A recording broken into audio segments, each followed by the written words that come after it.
In this video, we'll examine another important subspace associated to a linear map. At the end of last video, we said there are two important subspaces associated with any linear map. One was the kernel, and we saw that before. The next is called the range, or sometimes called the image. We'll use both terms interchangeably in this unit. So, a definition. Let L be a map from a vector space V to a vector space W.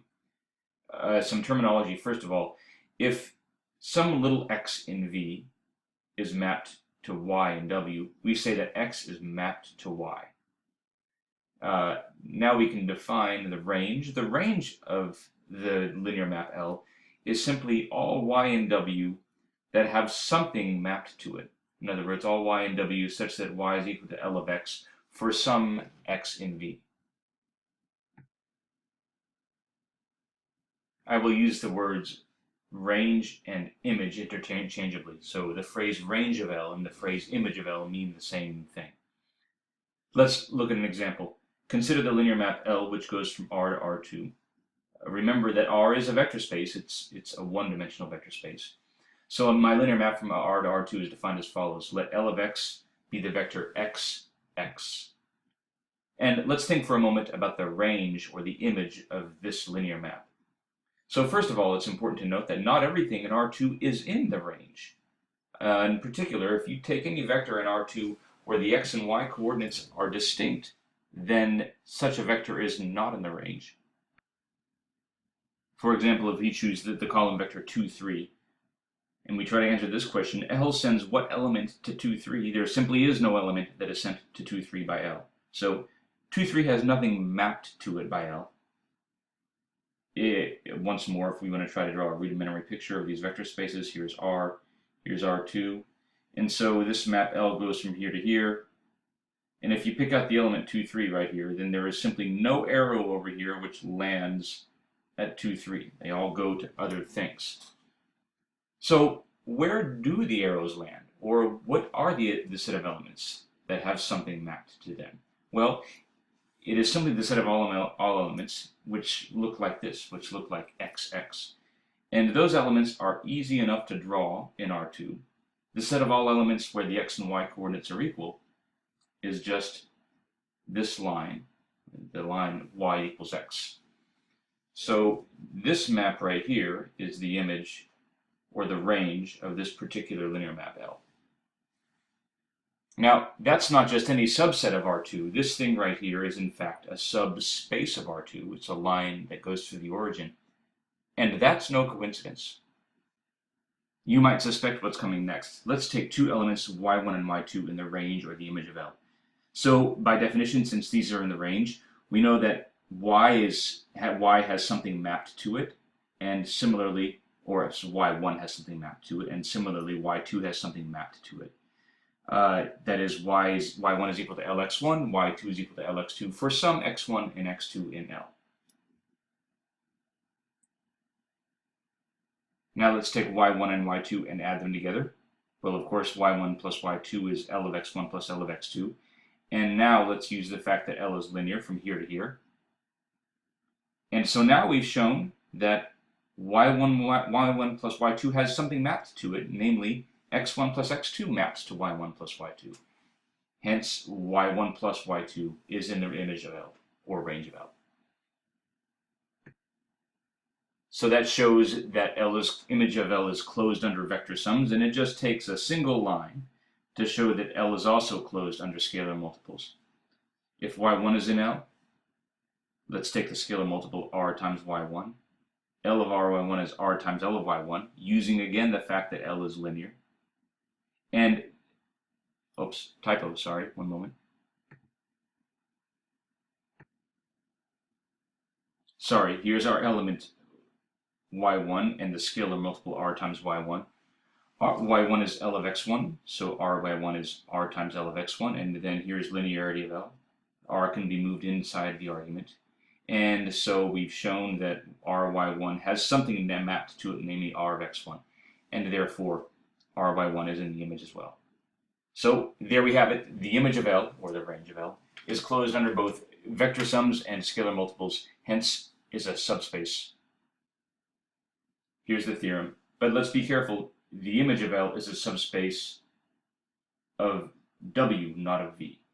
So let's compare and contrast. Remember, L has two important subspaces associated with it, the kernel, which is a subspace of V, and the image now, which is a subspace of W.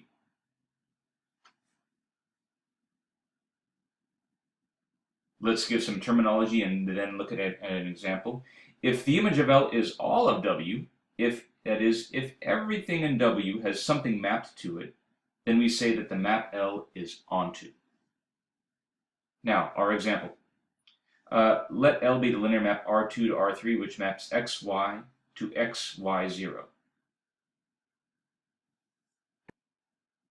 So one thing we can notice in particular about this linear map L is that no matter what its argument is, or no matter what point we evaluate it at, we always get a z-coordinate of 0. That is, the image always lies in the xy plane.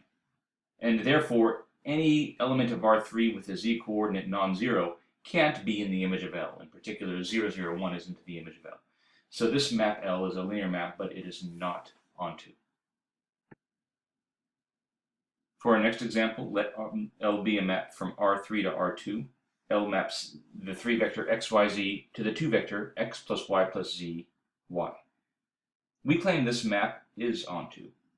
To show that this map is onto, what one would have to do would be to take an arbitrary vector AB and show that there are some coordinates x, y, and z such that L of x, y, z is equal to AB. In other words, you have to solve this system right here, which turns into this system. So, does this system always have a solution for any choice of constants A and B? In fact, it does, and I'll let you verify that. And once you do, you'll agree with me, hopefully, that this map L is an onto map. Here's another example.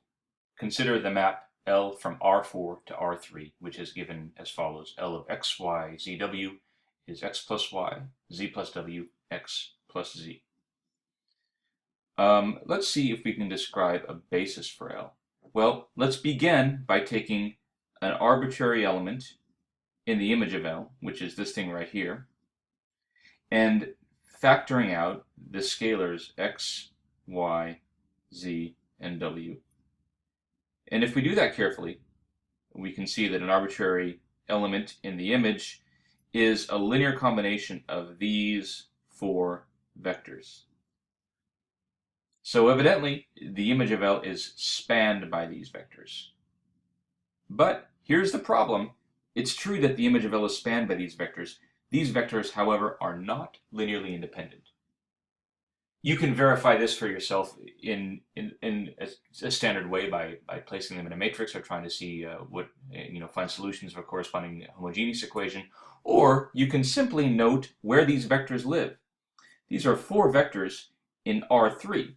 Now, R3 has dimension 3, and it is a theorem that we stated in the section on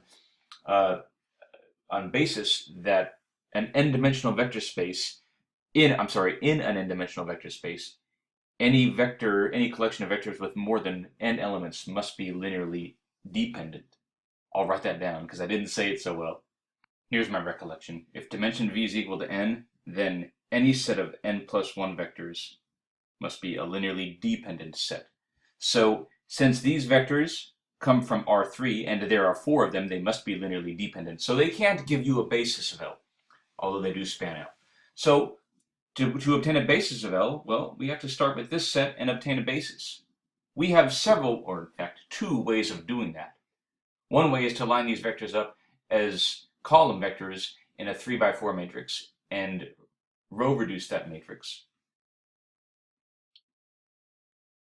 Here's the matrix right here. Row reduction gives us this matrix right here. And now the strategy goes like this. We just pick out the columns with pivots, and then those columns in the original matrix corresponding to pivot columns provide us with a basis for the subspace. So a basis for the image of L appears as follows. Grab the first 3 vectors, 1, 0, 1, 1, 0, 0, and 0, 1, 1. Well, that's a 3-dimensional subspace then, and therefore, since it's a 3-dimensional subspace of R3, It's all of R3. Let's consider for a moment a special case. Let's consider a linear map L from Rn to Rm. Now this is kind of a special case because this section deals with linear maps between two arbitrary vector spaces, whether or not they may be Rn or Rm. Now one thing we learned how to do a few sections ago was to write down what we called the standard matrix representation of L, when L is a map from Rn to Rm. If you remember how we do this, we took the basis vectors for Rn and evaluated L of those basis vectors and then lined up those vectors as column vectors in a matrix. And then we obtained the standard matrix rep of L. Remember the property, the important property that this standard matrix satisfied. It was this property that L evaluated at V can be obtained by matrix multiplying A times V. Oops, I said M, didn't I? One moment. There, that's better. Now, here's a very important connection between several terms that we've developed. One, kernel and null space. If the standard matrix representation of L is the linear map M, if the standard matrix representation of L is the matrix M, then the kernel of L is precisely all of the vectors that are mapped to 0 by M. That is, the kernel of L is the same as the null space of M. Similarly, the image of L is equal to the column space of M. Here are justifications of these claims if they're not immediately obvious. For the first, the kernel of L is equal to the null space of M. V is in the kernel of L if and only if L of V is equal to 0, but that's the same as saying that M times V is equal to 0, and therefore this V is definitely the null space of M by definition of null space. For the second claim that the image of L is the same as the column space of M, let's begin with an element W in the image of L. Therefore, L has some element X mapped to it by L. And that's the same thing as saying that the matrix M matrix multiplied by X is W. But if we write out this equation, the matrix equation Mx equals W, into something that looks like this, and here on the left-hand side, I have the matrix M written out in terms of its columns, which I've labeled column U1 through column UN. And then I matrix multiply the left-hand side. It is essentially this matrix equation right here. Scalar x1 times column vector u1 plus all the way through plus scalar xn times column vector un equals w1 through wn. But this vector right here on the left-hand side is an element of the column space of M. And so we've shown that if W is in the image of L, then W is in the column space of M. So those two subspaces are the same, are one and the same. Well, if the kernel of L and the null space of its standard matrix M are one and the same, then their dimensions must be the same. Dimension of kernel of L is equal to the dimension of the null space of M. But we have another word for the dimension of the null space of M. We just call that the nullity of M. Similarly, if the image of L and the column space of M are the same, then their dimensions must be the same. But we have another name for the column space of M as well. We just call that the rank of M. Now we remember we have this important theorem that for an arbitrary M by N matrix, the rank plus nullity is equal to the number of columns, that's N. And therefore, making these substitutions, this one and this one, we can conclude that for the linear map L, the dimension of its kernel plus the dimension of its image is equal to N. Remember, of course, that L is a map from Rn to Rm. This result is an important theorem, but the theorem I'm about to write down is actually a generalization of what I just proved. So the fact that we just proved only holds, according to our proof, for linear maps from Rn to Rm. This is in fact true for more general vector spaces and linear maps. So in general, if L is any linear map from a vector space V to a vector space W, then the dimension of the kernel plus the dimension of the image is equal to the dimension of the vector space V. Some terminology, we call the dimension of kernel the nullity of L. And so this agrees with the definition of nullity for a matrix when the matrix is a linear map. But again, this is true for much more general linear maps.